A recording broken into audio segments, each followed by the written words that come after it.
Anybody got a delay pedal I can borrow? Hey guys, it's Carl Brown from GL365 Academy. Today we're going to take a look at Let's Dance by David Bowie. Now, we're going to take a look at these rhythm guitar parts, these cool chord stabs that's actually played by Nile Rodgers. Stevie Ray Vaughan plays the solos on this track. Well, on the album version, you'll hear these solos. On the single version, you don't really hear them. You hear a couple of licks and that's it. But we're going to do this, just the really cool chords here we're going to do. Now, if you want, we'll do the solos as well. I'm just going to kind of gauge and see how this lesson does before I crack into those solos because they're pretty long. All right, so let's get started here. Now, we're in a standard tuned guitar, and this was actually originally written by David Bowie in a different key. And then when he gave it to Nile Rodgers, he took it and moved it up into B flat, which is not a common key for the guitar.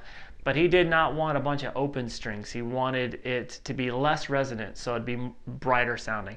So that's what you get, and then he just ended up coming up with this cool little funky thing that's like made it an instant classic. All right, now obviously there's delays on there too, and we'll talk about what he actually plays on the recording from what you're actually hearing. I don't have delays on mine right now. I'm not getting into that and stuff. Production techniques, you can study that on your own, but I'll show you the chords he's playing.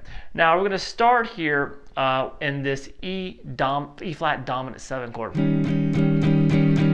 So that's 6th fret on the A, 5th fret on the D, 6th on the G, 4 on the B. Now we build up and slowly go to a higher top note. We're going to come up to this E flat 7 chord now, at the bar at the 6th fret, and you can play the 8th fret on the D and the 8th fret on the B. So I'm strumming up to the B string here, so this is the top note now, so that, the top note. Now same chord, come all the way over to the high E string, so now that's the top note. And then on the last one, you're going to add the 9th fret on the high E. So it just builds. And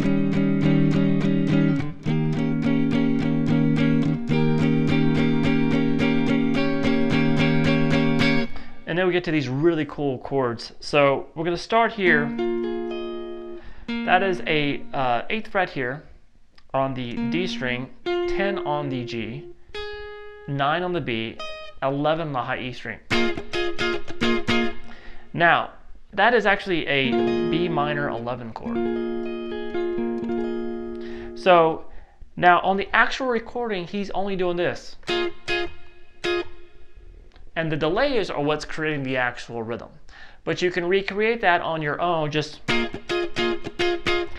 you can see I'm lifting off the pressure. So get used to doing this for a second. Just releasing the pressure, not leaving the strings though. And then you just slow it down.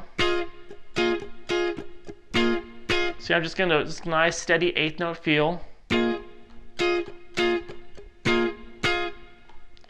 And then you just let it kill it.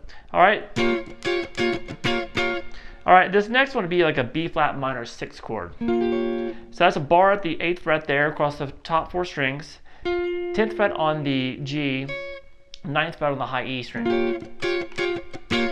Same rhythm there, same muting style there.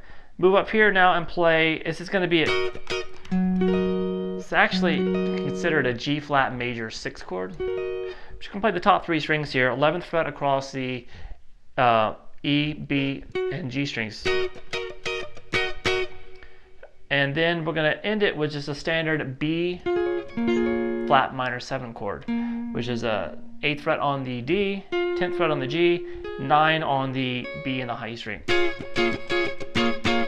And then you just repeat.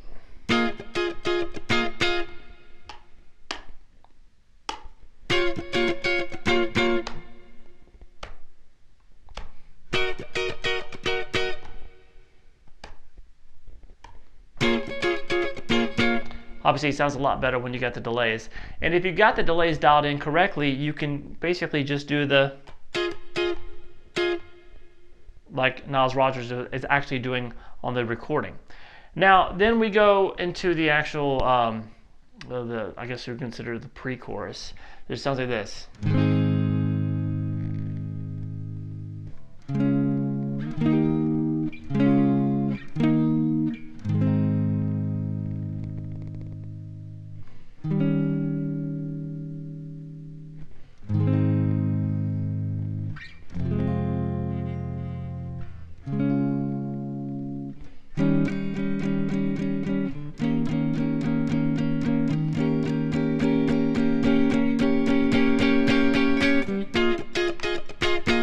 Back to that riff.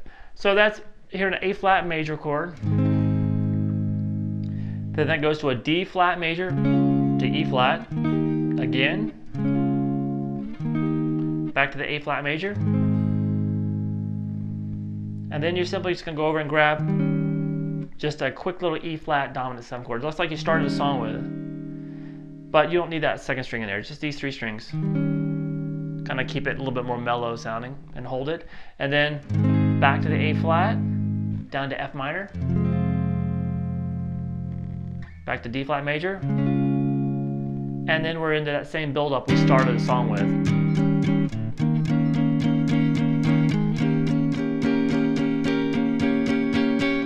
And that cool rhythm. All right, hope you guys enjoyed it. Let me know if you want to see those solos. I'm sure a lot of you guys will, but just gonna kind of gauge and see how this video does first. All right, I'll see you then.